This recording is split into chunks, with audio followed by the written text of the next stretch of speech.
여러분 어제 주무셨죠? 주무시면서 어떤 꿈을 꾸었습니까? 또 자주 꾸는 꿈이 어떤 꿈입니까? 꿈은 현실은 아닙니다. 현실과 다릅니다. 꿈은 대부분 아주 기뻤던 일, 또 아주 슬픈 일, 또 간절히 소원하는 일, 또 엄청난 상처와 스트레스를 받은 일, 이런 것들이 주로 반복되는 꿈의 주제가 되고 있습니다. 솔로몬이 꿈을 꾸었습니다. 하나님께서 직접 찾아오셨습니다. 꿈속에서 하나님을 만났습니다. 왜 꿈속에서 하나님을 만났을까요? 이것이 솔로몬의 중요한 일이기 때문에, 하나님을 갈망했기에 꿈에 하나님이 솔로몬에게 나타났습니다. 솔로몬은 하나님을 갈망하여 일천번제라고 하는 1000번의 제사를 드렸어요. 번제를 1000번을 드렸어요. 그에게 위기가 찾아왔기 때문에 하나님을 만나고 싶어서 그랬어요. 무슨 위기인가요? 그에게 새로운 리더십이 필요하기 때문에 위기를 맞았어요. 한마디로 왕이 됐어요. 왕이 되면 축복과 기회 같지만 그 안에 엄청난 위기가 들어있는 거예요. 왜요? 솔로몬은 자기가 왕이 된 것이 자기가 훌륭해서 왕이 되지 않았다는 걸 알기 때문에 그래요. 우리가 사업에서 자수성가를 해서 사업을 크게 일구듯이 정치적인 유능한 사람들은 없던 나라도 만들잖아요. 그러나 그런 왕이 아니었어요. 물려받은 왕이에요. 그래서 그 이유를 압니다. 첫째는 아버지 다윗 왕이 훌륭해서 하나님의 축복을 받아서, 두 번째는 하나님이 다윗 왕을 너무 사랑하고 예뻐해서 이제 그의 아들에게 왕위를 주겠다 하는 하나님의 약속이 있었기 때문에 자기가 왕이 된 이유를 알았어요. 6절 말씀 함께 읽겠습니다. 다 함께. 솔로몬이 이르되 주의 종 내 아버지 다윗이 성실과 공의와 정직한 마음으로 주와 함께 주 앞에서 행함으로 주께서 그에게 큰 은혜를 베푸시고 주께서 또 그를 위하여 이 큰 은혜를 항상 주사 오늘과 같이 그의 자리에 앉을 아들을 그에게 주셨나이다. 하나님이 아버지 다윗의 성실함과 공의로움과 정직함을 좋아해서 이제 그에게 축복을 베풀었고 아들을 주어서 아들에게 왕위를 인도하는 축복까지 주었다. 근데 그 축복을 받은 사람이 자기라는 걸 아는 거죠. 굉장히 큰 고민이에요. 왜요? 이제 다윗 시대를 통해서 이스라엘이라고 하는 나라가 조그만한 나라에서 큰 나라가 됐거든요. 할 일이 더 많아졌어요. 경제적으로도 부흥하고 군사적으로도 부흥하고, 그래서 옆에 있는 나라들이 이제 조공을 바치는 나라에서 조공을 받는 나라가 됐단 말이에요. 또 외교적으로도 리더십이 생겼고 경제적으로도 부유하고, 더군다나 이스라엘의 관료화가 진행이 됐어요. 관료 체제가 완성이 됐어요. 이 엘리트 계급이 생겼다는 말이죠. 이제 왕도 까딱 잘못하면 엘리트 계급에 의해서 이제 목이 날아가게 돼 있어요. 이제 그런 나라가 됐단 말이에요. 모든 것이 잘 갖춰진 나라. 그러나 왕이 되기에는 굉장히 위험한 나라. 그래서 솔로몬은 위기를 느끼게 됐습니다. 자, 무슨 위기인가요? 자기의 무능함을 고백합니다. 8절 말씀 함께 읽습니다. 주께서 택하신 백성 가운데 있나이다. 그들은 큰 백성이라 수요가 많아서 셀 수도 없고 기록할 수도 없사오니. 업무가 많다는 거예요. 갓 왕이 된 솔로몬에게 이런 미숙한 자기의 모습을 발견합니다. 7절 말씀 이렇게 고백합니다. 다 함께. 나의 하나님 여호와여, 주께서 종으로 종의 아버지 다윗을 대신하여 왕이 되게 하셨사오나 종은 작은 아이라 출입할 줄을 알지 못하고. 자기를 작은 아이도 그리고 출입할 줄을 알지 못한다, 이렇게 말합니다. 아버지는 위대한데 출입할 줄 알지 못한다. 이게 뭐예요? 우리말로 바꾸면 저는 제 앞가림도 하지 못하는 어린이입니다. 제 일도 자기 일도 제대로 못하는, 앞가림하지도 못하는 어린이인데 제가 어떻게 이 위대한 국가의 일을 감당을 하겠습니까? 이런 얘기를 하는 거예요. 5절 말씀 함께 읽겠습니다. 다 함께. 기브온에서 밤에 여호와께서 솔로몬의 꿈에 나타나시니라. 하나님이 이르시되 내가 네게 무엇을 줄꼬 너는 구하라. 드디어 하나님이 나타나셔서 무엇을 구하느냐, 뭘 도와주면 좋겠니, 내가 뭘 줄까? 하나님이 물었어요. 뭐라고 대답했을까요? 9절 함께 읽겠습니다. 9절 다 함께. 누가 주의 이 많은 백성을 재판할 수 있사오리이까? 듣는 마음을 종에게 주사 주의 백성을 재판하여 선악을 분별하게 하옵소서. 이 많은 백성을 재판할 수 있사오리까? 이게 뭐예요? 재판도 재판이지만 왕의 업무가 저에게 막중합니다. 너무 부담됩니다. 종에게 판단력을 주시옵소서. 이렇게 하나님께 기도했어요. 요청을 했어요. 솔로몬은 자기가 오래 사는 장수를 구하지도 않고 돈을 달라고 부도 구하지 않고 또 원수를, 정적을 제거하고 정적의 생명을 멸하기를 구하기도 않고 오직 재판에서 잘 재판하는, 정의로운 재판을 하는 지혜를 달라고 구하였습니다. 하나님이 보시기에 이것 또한 100점이에요. 100점이에요. 예쁜 아이는 다 예뻐. 먹는 것도 예쁘고 똥을 싸도 예쁘고 잠을 자도 예쁘고 다 예뻐. 엄마 아빠 불러도 예쁘고. 솔로몬이 그랬어요. 하나님께 너무 예뻐서 뭘 원하느냐 했는데 그가 구하는 것까지 마음에 쏙 들었어요. 그래서 하나님이 응답을 하십니다. 12절 다 함께. 내가 내 말대로 하여 내게 지혜롭고 총명한 마음을 주노니 내 앞에도 너와 같은 자가 없었거니와 내 뒤에도 너와 같은 자가 일어남이 없으리라. 아멘. 내가 너에게 지혜를 주겠다. 그런데 어떤 지혜냐? 큰 지혜를 주겠다. 근데 이 지혜가 그냥 큰 지혜가 아니고 세계 최고의 지혜를 주겠다. 그런데 세계 최고의 지혜도 아니고 역사를 통틀어서 이만한 지혜가 없도록 역사를 통해서 최고의 지혜를 주겠다. 그런 말씀을 하시는 거예요. 어디 그뿐입니까? 또 보너스를 또 주세요. 추가 선물을 주세요. 13절 함께 읽습니다. 내가 구하지 아니한 부귀와 영광도 내게 주노니 내 평생의 왕들 중에 너와 같은 자가 없을 것이라. 아멘. 하나님은 이렇게 은혜가 풍성한 분이에요. 사랑하는 자에게 넉넉한 선물을 또 주세요. 솔로몬이 지혜를 구하자 지혜를, 역사상 최대의 지혜를 주었고 그리고 당대의 최고의 부와 명예를 그에게 주었어요. 다른 왕들과 비교하여 최고의 것을 주었어요. 그런데 원래 하나님이 이런 분입니다. 원래 이런 분이에요. 오직 하나님께만 매달렸더니 하나님께서 이 축복을 주셨어요. 원래 모세에게도 이렇게 주셨고 원래 다윗에게도 이렇게 주셨잖아요. 다윗이 오직 하나님 나라를 잘 다스리기 위한 지혜만 하나님께 구했어요. 다윗도 그랬어요. 그랬더니 하나님이 다윗에게 국방력도 주었고 다윗에게 경제력도 주었고 그 나라를 주었던 것입니다. 우리는 올해 종교개혁 500주년을 지납니다.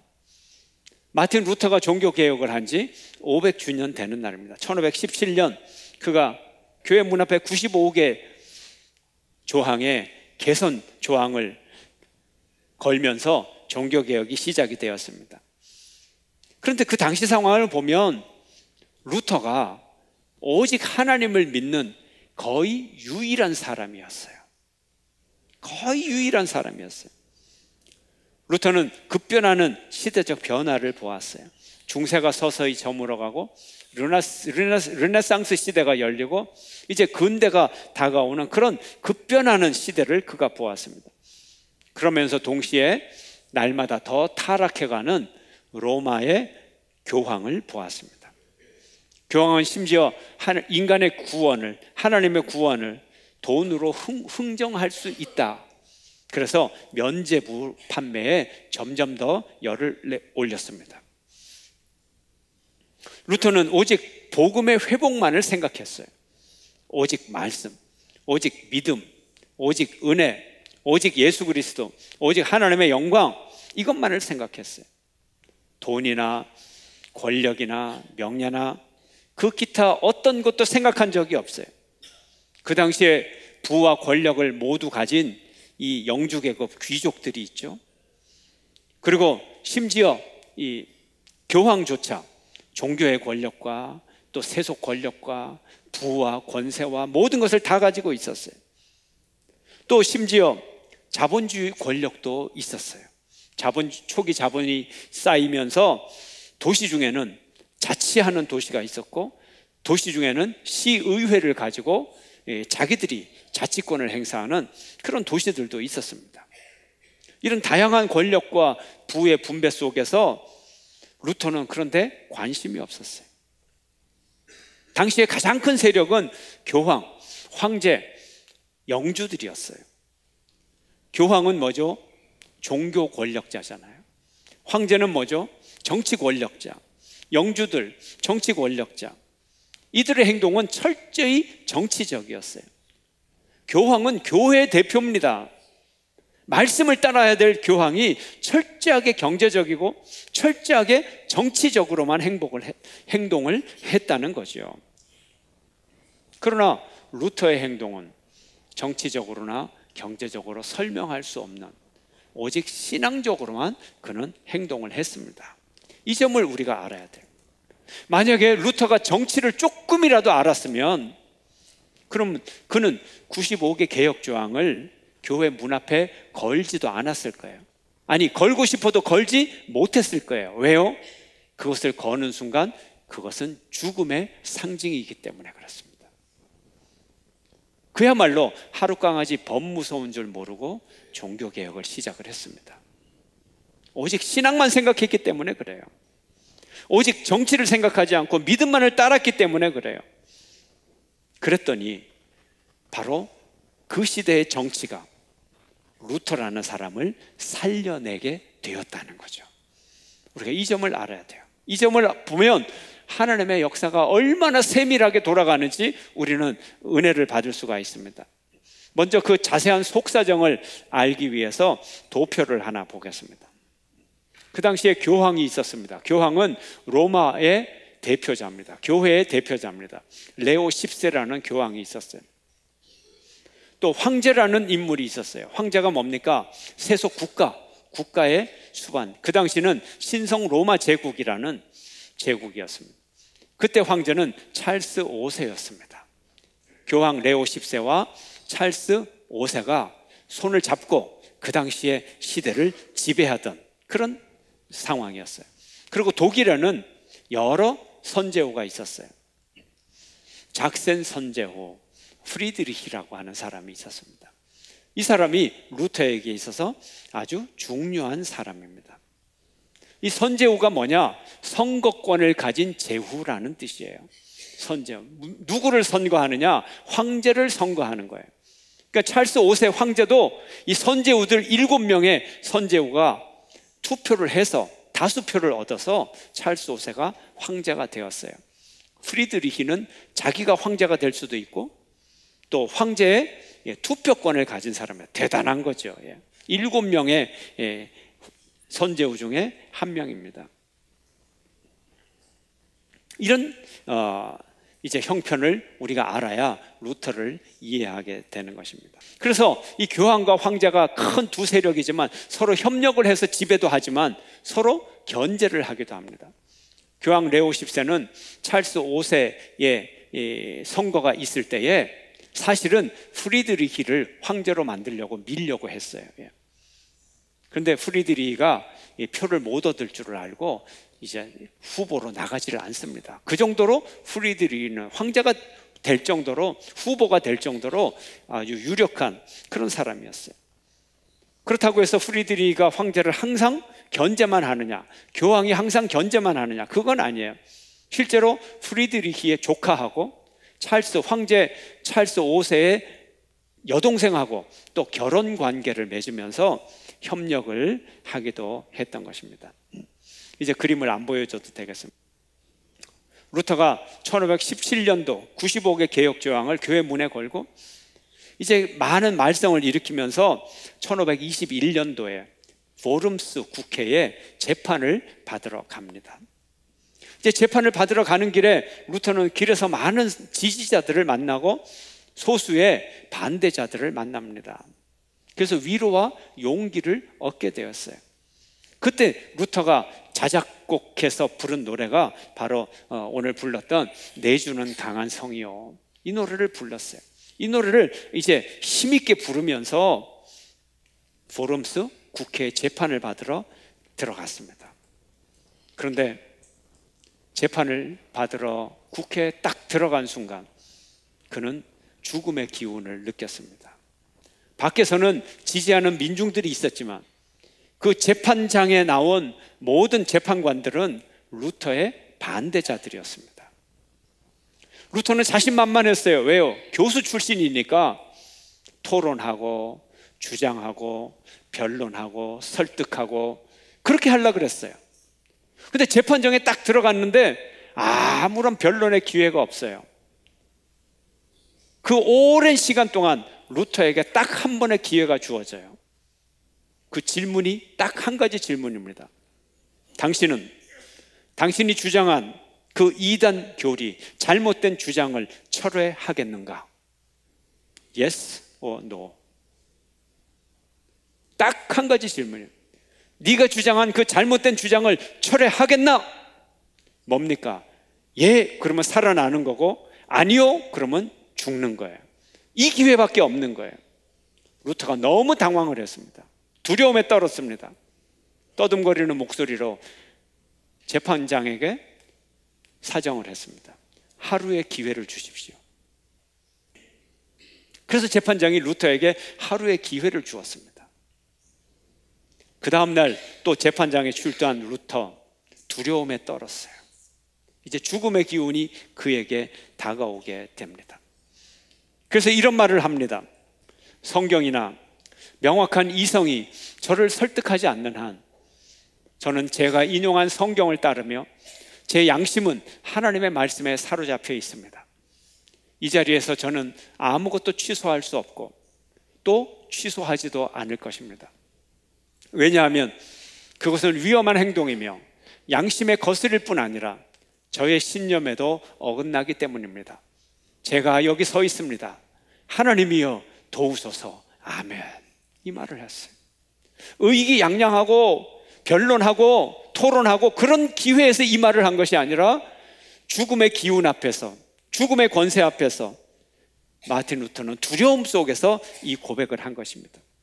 그러므로 내주는 강한 성이요, 또 제가 여기 서 있습니다. 하나님이여 나를 도우소서 같은 것 같아도 전혀 다른 상황에서 한 거예요.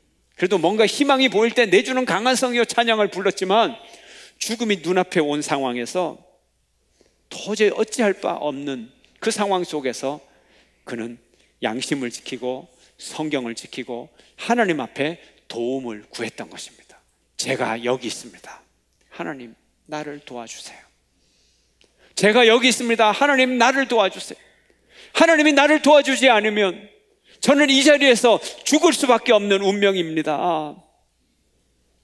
오직 하나님의 도움만을 구했어요. 배반하지 않았어요. 이제 루터를 기다리고 있는 것, 그리고 루터의 책이 기다리고 있는 것, 불길밖에 없었습니다. 다행히도 형 집행을 즉시하지는 않았어요. 이제 이 판결에 따라서 황제가 통지하고 또 처분을 기다리는 그 일만 남았어요. 불과 100년 전에 체코 프라하의 존 후스는 콘스탄츠 공의회에서 이단으로 정죄를 받고 그 즉시 밖으로 끌려 나와서 화형을 당했어요. 100년 전이라면 루터도 그 자리에서 화형을 당하고 책과 함께 처형을 당하게 됐을까요? 다행히 황제의 명령이 남아 있었어요. 왜 그랬을까요? 거기에도 이유가 있습니다. 루터가 집으로 돌아가는 길에 아까 보았던 선제후 프리드리히가 루터를 납치를 해버렸어요. 몰래 빼돌렸어요. 그러니까 이제 언제 사형당할지 모르는 사형수가 행방불명이 된 거예요. 행방불명된 사형수를 누가 처벌을 할 수 있겠어요? 그래서 몰래 바르트부르크라고 하는 성에 감추어 놓았어요. 루터는 이곳에서 숨어 지내면서 3개월 만에 신약 성경을 독일어로 번역하여 출판을 했습니다. 말씀을 지키려고 종교개혁을 시작했고, 그리고 사형을 당하고 정죄당하고, 그리고 도피 생활 중에도 말씀을 번역했습니다. 말씀을 위해 살고 말씀 때문에 죽을 각오가 된 사람이 할 수 있는 일이었습니다. 성경을 보세요. 말씀을 지키라. 말씀을 지키라.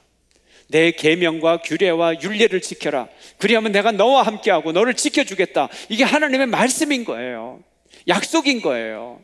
저와 여러분이 하나님의 말씀을 따라가는 주의 종들이 되시기를 축원합니다. 오늘 읽은 9절에서도 하나님의 약속이 이렇게 나오잖아요. 열왕기상 3장 14절 함께 읽겠습니다. 내가 만일 내 아버지 다윗이 행한 같이 내 길로 행하며 내 법도와 명령을 지키면 내가 또 내 날을 길게 하리라. 아멘. 주의 말씀을 따라 살아야 돼요. 말씀 속에 축복이 있고 생명이 있는 거예요. 말씀을 따라 사는 여러분 되시기를 축원합니다. 우리가 새로운 시대에 새로운 사명을 감당하기 위해서 두려움을 느낄 수 있어야 돼요. 새로운 사명을 감당하려고 하는 사람에게만 찾아오는 두려움과 그런 사람에게만 찾아오는 위기의식이에요. 솔로몬이 왕이 안 되었으면 위기의식도 없을 거예요. 우리가 새 시대에서 하나님의 말씀대로 살아가자고 하는 그 의욕이 강하고 그 욕구가 강하고 소명감이 강한 사람일수록 우리는 위기의식을 느끼고 하나님 앞에 나가지 않을 수가 없는 것입니다. 야고보는 우리에게 말합니다. 함께 읽겠습니다. 너희 중에 누구든지 지혜가 부족하거든 모든 사람에게 후히 주시고 꾸짖지 아니하시는 하나님께 구하라. 그리하면 주시리라. 우리는 내 지혜로 살기보다는 하나님이 친히 주시는 그 하나님의 지혜로 내 인생을 이끌어가도록 기도해야 되는 것입니다. 어떻게 해야 되나요? 우리는 뭘 위해서 먼저 기도해야 될까요? 마태복음 6장 33절입니다. 다 함께 그런즉 너희는 먼저 그의 나라와 그의 의를 구하라. 그리하면 이 모든 것을 너희에게 더하시리라. 아멘. 오직 하나님이 주신 그 소명 감당하려고 불철주야 기도하고 고민하고 애쓰고 두려워했던 솔로몬에게 나타나셔서 하나님이 축복하시고 모든 것을 다 주셨어요. 모든 것을 다 주셨어요. 오직 복음, 오직 은혜, 오직 하나님의 구원, 오직 하나님의 말씀, 이것만 주장했던 루터에게 하나님이 다 주셨어요. 이 시대에서 우리가 어떻게 하면 그리스도인으로 살 것인가를 고민하며 살아가는 여러분 되시기를 축원합니다. 너희는 먼저 그의 나라와 그의 의를 구하라. 그리하면 이 모든 것, 너의 가정에 필요한 것, 너의 자녀 교육에 필요한 것, 네 사업에 필요한 것, 네가 공직 생활에 필요한 것, 이 모든 것을 너에게 다 더하시리라. 응답받는 여러분 되시기를 축원합니다. 우리가 변화의 위기 속에서 변화 자체를 걱정하면 안 되는 거예요. 우리는 하나님의 뜻을 먼저 찾아야 되는 거예요. 솔로몬이 1000번제를 먼저 드렸듯이 하나님 앞에 한번 매달려 보시는 저와 여러분이 되시기를 축원합니다. 주일 예배와 모든 공예배, 새벽 기도회, 양육 프로그램, 영성 훈련, 이 모든 것에 우리가 진지한 질문을 가지고 하나님 앞에 열심히 나갈 때 그 말씀들을 통해서 하나님은 우리에게 응답해 주시는 거예요. 우리에게 하나님은 기도와 말씀의 축복을 주시는 것입니다. 새 시대의 새로운 영성, 새로운 책임감을 가지고 더욱 기도와 말씀에 전념하여 더욱 더 깊은 하나님의 축복을 경험하는 저와 여러분 모두가 되시기를 주의 이름으로 축원합니다.